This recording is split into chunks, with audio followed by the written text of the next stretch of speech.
Hello there guys and welcome back to the channel. Right, so today we're going to be talking about Hercules and, well, the potential impending nerf of Hercules. Again, I don't personally think Kabam is going to nerf Hercules. Maybe they will, but let's talk about the implications and, whether I think they are justified or not in what they are saying. And perhaps in general, what is the Hercules' role in the game? Because again, it kind of vastly differs. And from an endgame perspective, Hercules is not anything that elevates your capability of doing like content you otherwise wouldn't be able to do, therefore posing some major threat or challenge.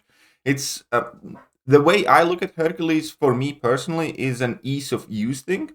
And that is exactly where we're going to start, going into depths of this video. Because in order to, make a good case for Hercules to get nerfed or not get nerfed, and we need to take a look at the game modes themselves and what impact Hercules has on those game modes.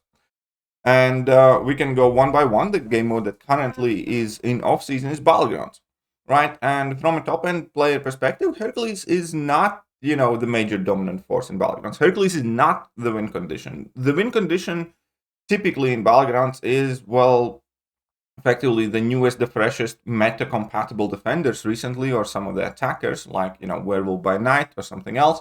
And in general, champions like Hulkling or Korg or Sasquatch, Kate Bishop even, play significantly bigger role than Hercules. Yeah, he frequently does make it to the people's decks, partially because he's one of the champions that has been ranked up highly, but he by no means is one of those champions where you feel like you're significantly disadvantaged if you do not have him in his deck. He's solid, he's, all right, but he's definitely not posing any major threat in the most competitive game mode that we currently have. And then we can take a look at the Alliance Wars, and it's kind of a similar story. Yes, I think in the last season, Hercules did manage to get himself on a blacklist, but that is a very rare occasion. Like, on a personal level, I have used Hercules less in Alliance War than, a slew of other champions, including like Warlock or Cassie Lang, or in general, just a whole bunch of others.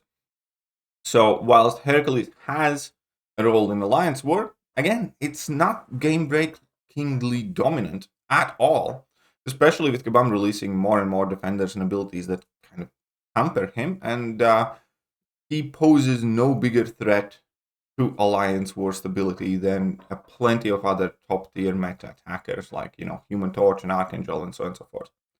So again, from kind of like higher competitive level perspective, Hercules has no real meaningful, impact to the economy or balance of the game, I would say.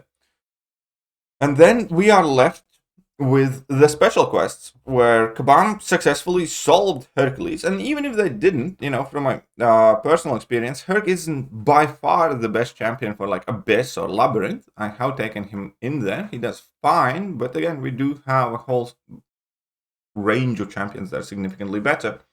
Not to mention the fact that Kabam completely effectively nerfed Hercules in Necropolis. And when it comes to all the special top tier, try hard, die hard, Everest tier type content, again, Herc is not the guy. One of the things that makes Herc that valuable is that he always seemed to do well or decently well, unless Kabam like really tried to clamp on him down. But he's not at the forefront of, pushing these game modes to the level of triviality. And then we can take a look at story content, where, objectively, he is the strongest. He is one of the best story content champions, if not the best story content champion, and we can give him that crown for sure. However, at the same time as we are acknowledging that, we need to acknowledge the fact that the role of story content has shifted, has changed drastically, and Kabam knows that. And how can you prove that Kabam knows that? Is because they are putting in significantly less effort in creating the story content by cutting the size of it in half. If you take a look at the days of Act 6, when we potentially even had 10, 12 parts per quest, and, arguably it was too much, then for a while we went down to 6, 7 parts per quest, and the level of difficulty drastically has dropped in story content in general. And now we have went to 3 parts per quest, and the story content for most of the higher end players is basically something that you just rush through in order to get the rewards, in order to kind of like push the game forward and unlock the newest progressions. And therefore, again, just the fact that he is extremely capable in story content, I personally more so view as a positive, and I'm going to explain that a bit later once I'm done going through the rest of the game modes, rather than, some sort of major deal breaker. And besides the story content, we obviously have the monthly content, which is quite peculiar and specific, but again, I don't think it poses game balance economy issues at large. And we're left with incursions where, yeah, of course, Hercules is one of the best incursion champions, if not the best, but Kabam is successfully already battling it there with addition of specific champions and nodes where we have like a lot of Fate Seal and a lot of other abilities that bypass immortality. And incursions, again, there are plenty of other just as busted alternatives. So what are we left with? Nothing really. And from what we have heard so far, Hercules really has the biggest impact on stuff like story content and monthly content. One game mode that I do also need to talk about is Lion's Quest. And let's face it, Lion's Quest sucks. Kabam has done a serviceable job making it more, what's the best way to describe it, more tolerable to the player base. But realistically, Alliance Quest is not a game mode anybody wants to play. Alliance Quest is not a game mode you look forward to playing. Alliance Quest is not a game mode like Battlegrounds when you have 1 week of off-season and then you kind of are happy when the season starts. That's not Alliance Quest. You're never happy when a new week of Alliance Quest starts. Alliance Quest is a chore and always has been. And for me personally, again, that is one of the biggest ease of life services that Hercules provides. Because Alliance Quest, by its nature, is designed that it is going to be one of the last things you go before going to sleep.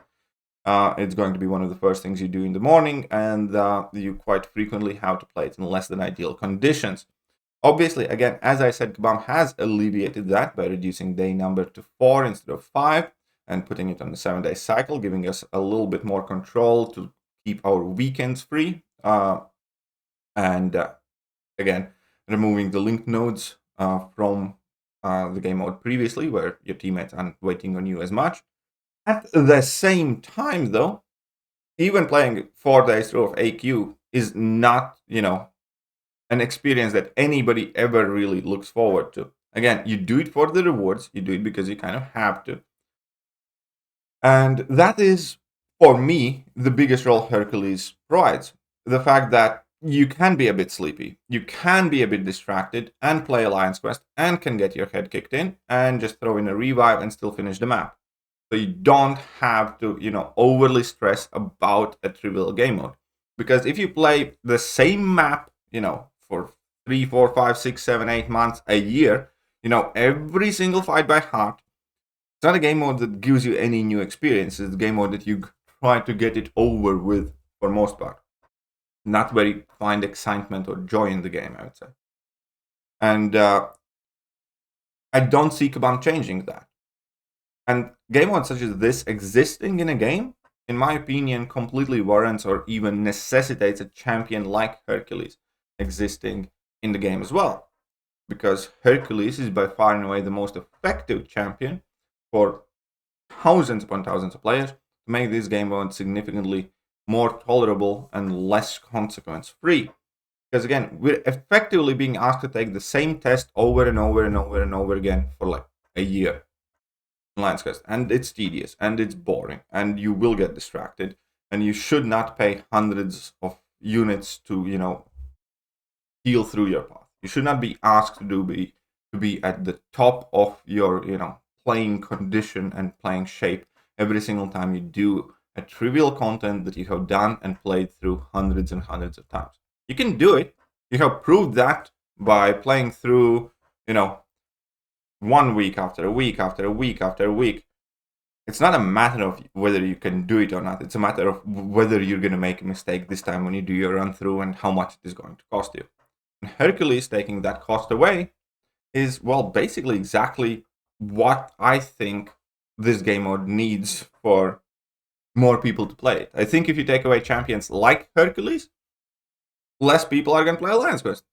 Therefore, I don't think it's necessarily a good thing for Kabam. Because, the idea should be encouraging people to jump in the Alliance quest. And now we need to break down the role of Hercules in the story content. And again, he is objectively amazing for story content. He is kind of like a borderline cheat code for new players. But again, this game is on the 10th year of its life. This game is almost impossible to fully comprehend, even if you're playing it for many, many years. Like, you're never going to remember all champion abilities, interactions. There will always be things to look up. There will always be things that you miss and don't know and that you randomly find out about champions. And that's, that's hard to cope with. And any newer player coming into the game has a mountain to climb in terms of learning curve. And unlike previously busted champions that, could have arguably warranted a nerf, Hercules is not posing threat to the competitive side of the game. He largely is just serving as quality of life champion for endgame players, and definitely working as an accelerant to the player progression through the story content.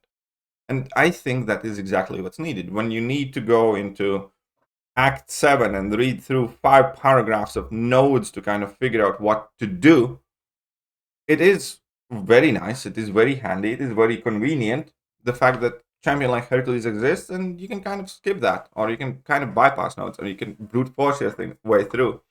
It especially provides a massive impact to, again, progressing players that do not have all the counters, because all of these nodes are very specific. All of these nodes are like, very RPG centric, where you have to have the right and the proper and the exact champion if you want to benefit from them. And therefore, having a brute force option for younger players, for progressing players, enabling them to complete story content, who is, again, increasingly losing its role in the game, losing its level of difficulty. Because, again, story content is not something that you hoard resources for anymore. Story content is something you expect to get through with minimal item use, if any. And this is where we're now. Hercules, in my opinion, is providing a very needed service to Kabam as well as the community. Because Hercules is one of those champions that allow younger players to progress in the game faster and therefore get engaged with the game more, potentially becoming, more active and, paying customers for them.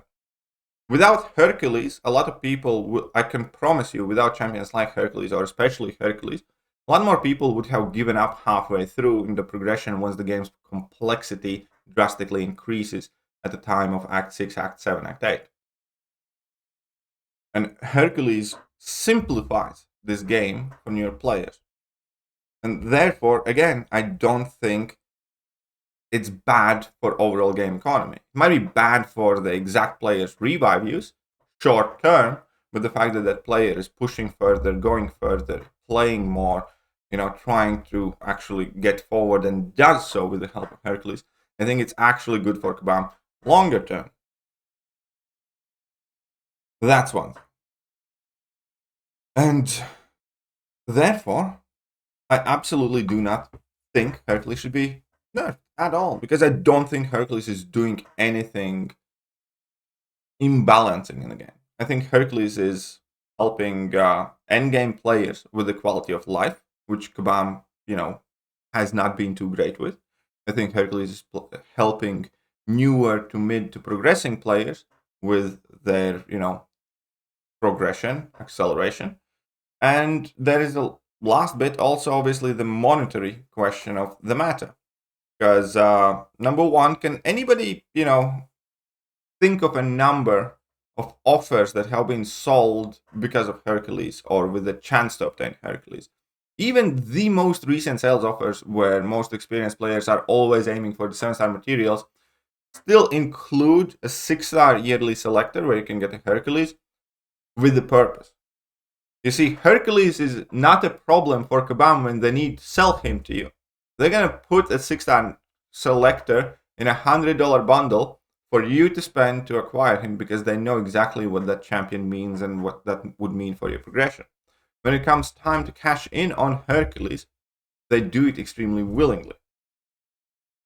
And therefore, any kind of like nerf within, I don't know, a year or 2 or 3 after they have sold these bundles, which they know very well that people use to acquire Hercules, would be just intellectually dishonest and kind of shady as fuck, if you ask me. Because they still do it. They still sold those bundles on Cyber Weekend, where you can get a 6-star selector, where you can grab yourself a Hercules if you didn't have one. And any newer player that's progressing through the game knows exactly that getting Hercules will help them get through story content, help them get through monthly content, do better in incursions, and other areas of the game. So, that's another reason why I would be against them nerfing Hercules. And the last point that I'm going to make here, why I'm always pretty much extremely critical with Kabam doing tune downs on the champions at large, is because the way this game is structured. And there's always the Kabam, defenders coming in with the argument that it's perfectly normal in other games for, the developers to balance the champions and to maintain the game balance. But I don't think it is quite normal for games such as this. Because, number one, obviously, in order to get a champion to a fighting shape, you need to invest a ton of resources, which again often costs a ton of effort and money. Therefore, making it more scary to do rank up choices in general. But there is another kind of like financial aspect to this. For instance, before I started playing Model Concept Champions, I played Yu-Gi-Oh! TCG. And there it was a perfectly normal common practice for Konami, which is a game that manages, which is the company that manages the Yu-Gi-Oh! Game, to change the ban list every 6 months. New cards get banned, new cards get unbanned, they get limited to 1, limited to 2. These ban lists drastically affect the card value. However, there all of that is completely offset with the secondary market of the game, because when the champion gets, or any given card gets put on a ban list, its value pretty much immediately decreases, right? Because the decks get hampered. That's effectively a nerf to a deck, you would say. At the same time, other card value increases, and that is a resource that you just happen to have as you are opening the booster packs, as you are collecting any other cards. The market kind of balances itself, where it brings the value of some cards down, and then because of the same ban list changes or the meta trend changes, the value of other cards go up. And therefore, you're not necessarily financially in whole. You're often even better off based on what decisions you have made trading the cards and building your decks. And the cards themselves, unlike the champions in this game, do not require you to invest anything in them for them to be playable. It's a question of whether you have it or you don't. And even when something does go on a ban list, you can just put it in your binder, put it in your folder, do not get rid of it immediately, and eventually its value might go up. So there had always been like a way to kind of like offset any financial impact there. And most other games where a ton of balancing is happening typically do not require you to spend hundreds or potentially thousands of dollars to acquire those champions if you want them anytime early. And again, the financial investment and commitment of the champions that are getting released and the players that are chasing them, if they are, trying to acquire them faster than possible, is, to me, a reason important enough for Kabam to be much, much more cautious to what they release in general. And, if they have overlooked something, if they do find something to be problematic, well, too fucking bad. You make the bed, you sleep in it. Yes, there should be some kind of like emergency changes when there's something completely busting your game up, but that should be the last resort. It shouldn't be the common practice that we do the beta testing for you guys, and then you guys decide whether you did good enough of a job in releasing a character the way, you intended. That should emphasis fall much, much more on Kabam, and, needless to say, they definitely need a bigger testing department. They definitely need a bigger lead time releasing these champions. They should start designing these champions half a year earlier, and having more people do the beta testing and actually look at the numbers, actually look how these champions are getting used before they are requiring financial commitment from us to chase these champions, which is what they do. So I can absolutely understand why Kabam would want to potentially nerf the Hercules. I would not necessarily say that is even a good idea for Kabam themselves, let alone the community. And that is all aside to, Kabam as a company respecting the financial commitments that the player base has made to acquiring these champions, which again is something that I feel Kabam should be much, much more careful with. And they have a ton of drastic examples that prove that they are not. Like, most recent one was when they changed the Battlegrounds season node in the middle of the meta because they couldn't be bothered to fix a bug.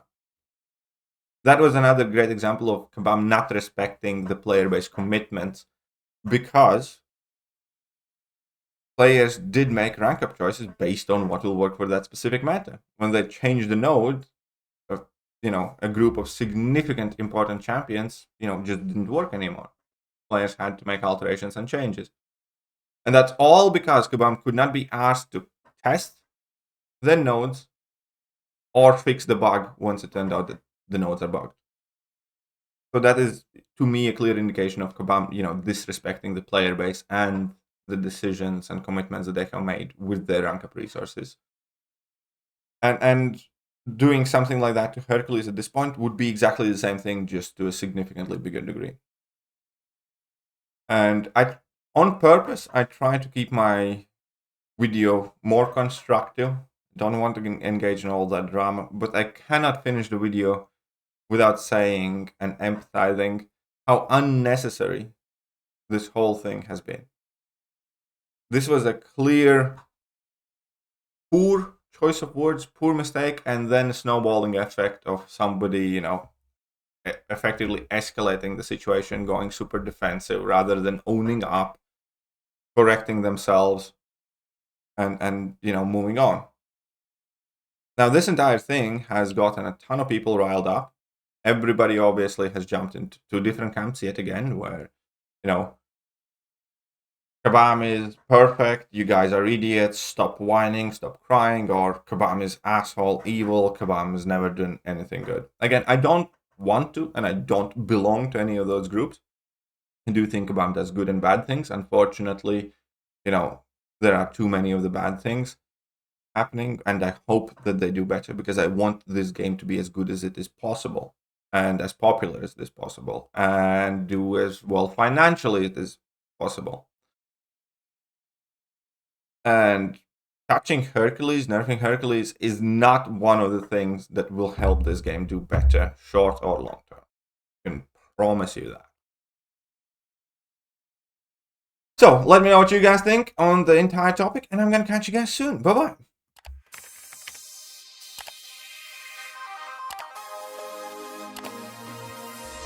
Hello there, guys, and welcome back to the channel. So we have all the information about